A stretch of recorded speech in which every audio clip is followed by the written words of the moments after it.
Welcome to the deep end. No, not the Depend, as in the adult diaper brand, although like a Depend, we are full of shit.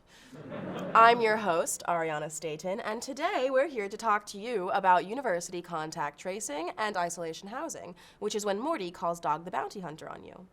Just kidding, the university would never put in that much effort. This episode will be an exploration of Northwestern's COVID guidelines, the way they are communicated and enforced, the university's efforts at symptom reporting and contact tracing, and finally, isolation housing.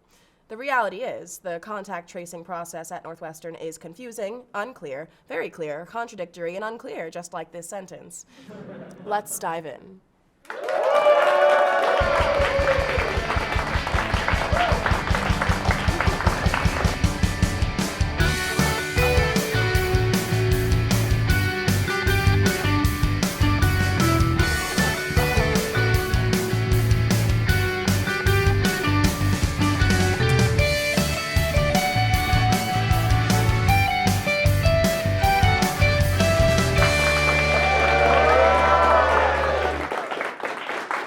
Let's start by talking about the university's COVID safety procedures. And everybody knows the number one way to fight disease is to send a fuck ton of emails about it. Among other things, the university's efforts to create a COVID-safe campus included sending a manifesto autographed by positive disruptor Julie Payne Kirchmeier, whose tweets are her own. This can be found in your spam folder. Speaking of things you didn't read, like the University One book every year, you may or may not remember the run-on sentence you all sign in Caesar every quarter. Like, if I wanted to read a long legal document, I would just masturbate. This is called the Student Agreement, and it is a whopping 886 words, not including the title. Yes, we checked.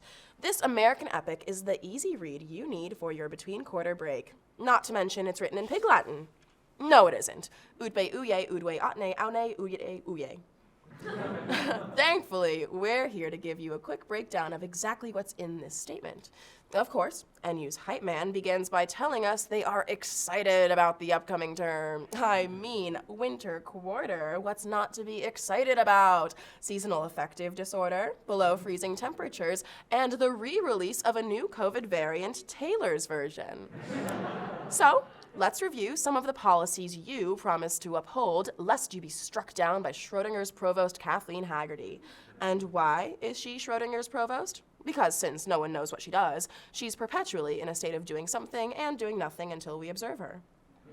First, I will regularly monitor the university's guidelines related to COVID-19 on the COVID-19 site and stay updated on any guidance provided by the university. I know what this website is and I monitor it daily. Next, while on campus, I will abide by any applicable safety or hygiene standards recommended by Northwestern.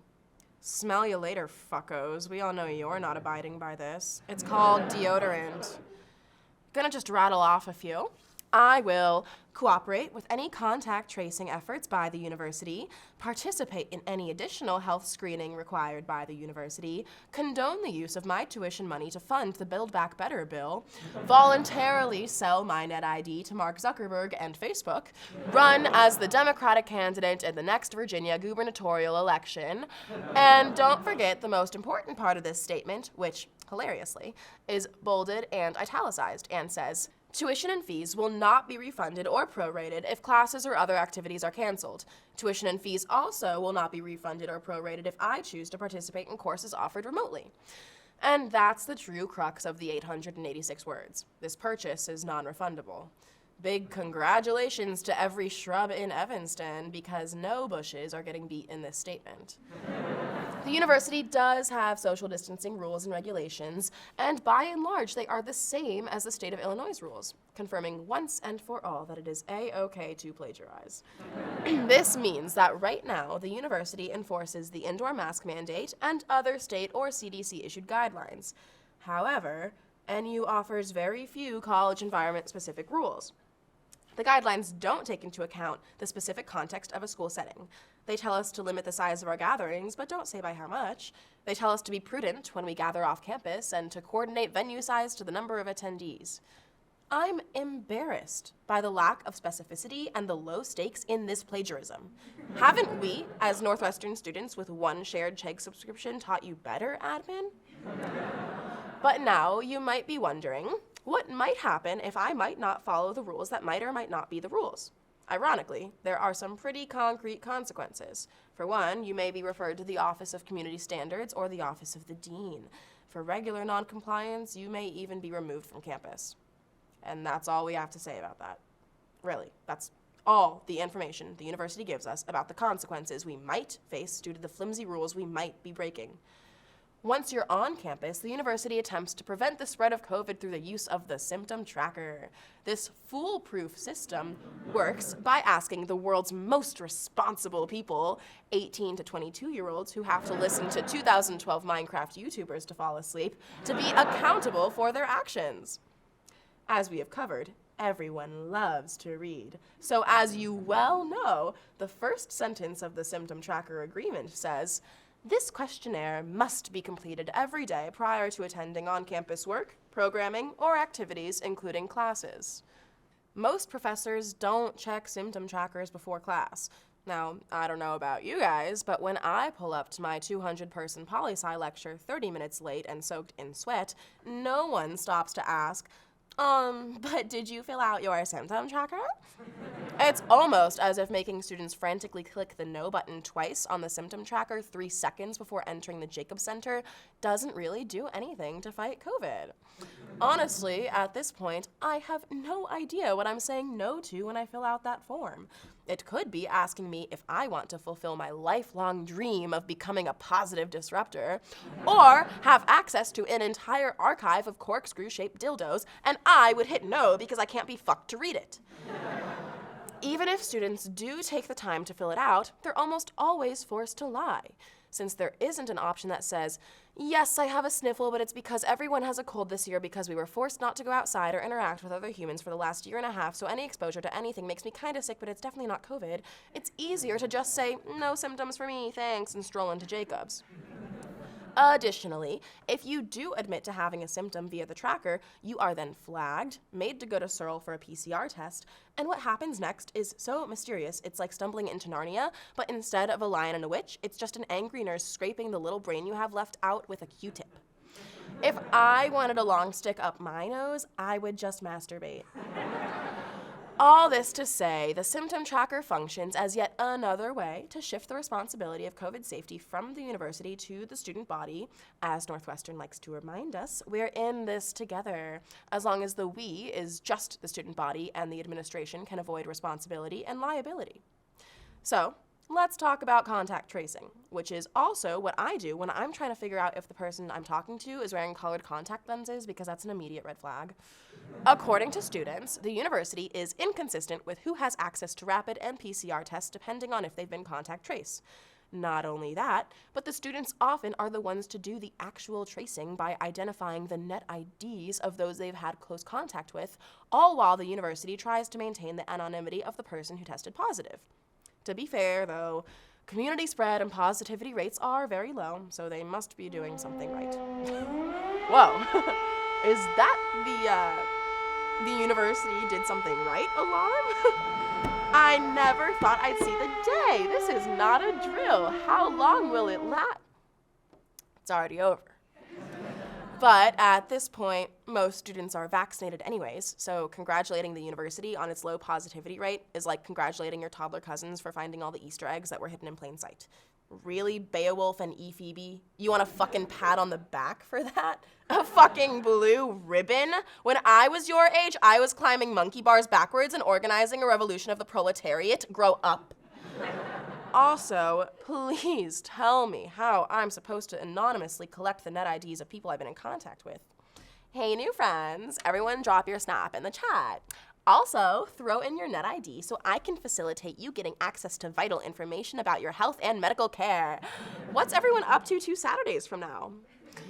An official, totally statistically significant poll conducted by the highly regarded peer-reviewed journal The Deep End surveyed 395 Northwestern students. According to the survey, 12.7% of students have been contact traced at least once.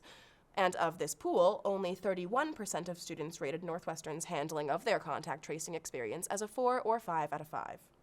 For reference, my approval rating of the music in Norris rarely dips below 3, which is saying something considering the Donda chant plays at least 68 times a day. The main problem with contact tracing is the university's inconsistency. A major complaint among students who have been contact traced is that the case management team's communication with them was very poor, which left students feeling confused and having to navigate the system without adequate help. According to one student, I had to send out 7 separate emails and call 3 offices to get clearance for a PCR test. And even though I felt like I should have been traced, a few of the offices I spoke with acted like I was losing my mind. Another student was told to get tested at the Jacobs Center even though they had a red symptom tracker, and the employees at the Jacobs Center were confused and unsure what to do. Wow, Northwestern. If I wanted to be gaslit, I would just masturbate. Which brings us to quarantining and isolation. That reminds me, today's Deep End is brought to you by the word isolation. Isolation, for when you want to jerk off, but your roommate won't leave. Isolation, a proud sponsor of the Deep End. There has been a general lack of communication regarding the start and end of isolation. Some students were told they would be contacted after testing positive, but had to call them first and convince them they needed to go into isolation. Some people didn't even go into quarantine housing until the entire next day, which is like wearing a condom 12 hours after sex. So you've tested positive, you contacted the university to convince them you need to be in isolation housing, and it's time for you to share a room with your deepest regrets and insecurities. Northwestern provides you a list of some of the suggested items to bring. Some of these items include toothpaste, toothbrush, a deep sadness, soap, shampoo, deodorant, shirts, pants, socks, cum socks, underwear, lotion, tissues, and weapons to defend yourself from the thumb squatting in 1835 Hinman. Oh, and of course, lip balm. Once you're in housing, here's what to expect. You are not allowed to go outside during the entire duration of your quarantining period. One student put a mini cine in the microwave, which blew up and caused a fire, but setting off the fire alarm was the only way they were able to go outside. It wasn't arson. Arsonistic arsonists arson arsonists. Unlike NYU isolation housing, food will be provided from the dining hall, and if you need any dining accommodations, let the administration know and you will actually be accommodated. Whoa! Twice in one episode. Big day. Some residents of quarantine housing report that there is one tasty treat they keep giving people. That's right, I'm talking about this dip. Oh, I'm sorry, fruit. It's fruit. Fruit. I mean, look at this assorted collection one resident of isolation housing provided the Deep End. The only thing fruitier than that is sex with me. As far as the academic accommodations while you're in housing go, obviously, once you're there, you can't attend class. Oh, wait, stop! I can hear your cheering, but let me assure you, professors are not always accommodating. In our Deep End survey, respondents gave their professors an average of 2 out of 5 on academic accommodations after moving into isolation housing. Since classes have moved back to mandatory in-person, many professors have become less accommodating, which leaves a patchwork and spotty system. The last thing we all need for our mental health when we're sick and isolated is for Professor Dolores Jane Umbridge to not give us the lecture on Panopto because she believes COVID to be a moral failure. And before you say that we've made fun of too many white women in academia, fictional or otherwise, let us introduce you to Northwestern University Executive Vice President Craig A. Johnson, MBA, seen here, smugly, violently orgasming. But after 2 weeks of spotty accommodations and only slightly less spotty bananas, it's time to leave quarantine. We think. Truth is, for some students, they were never notified when they had to stop isolating themselves. One student said they only realized they were able to come back when they tested their wild card on a building. Leaving quarantine should be simple. It's not like it was designed by a confused Sartre.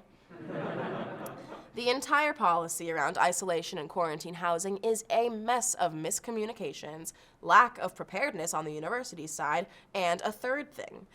All this leaves students in the crossfire, and all the worse for it. In an ideal world, quarantine would be painless and easy. But I guess if I wanted quarantining to be painless and easy, I would just masturbate. Hey, that one actually makes sense. The university's actions, or lack thereof, and missteps have also put undue burden on its staff, who often go the extra mile to help out quarantining students. According to one student, I mentioned that I was getting bored in isolation, and NU Dining sent me a gift bag with coloring books, candy, and other goodies. And there you have it. Whether you've been contact traced and isolated or not, we felt that this critical analysis of the procedures might be useful as we continue to get a college education in a pandemic. Although Northwestern is pretty clear with general guidelines, there is contradicting information and poor communication for individual students who are contact traced and isolated.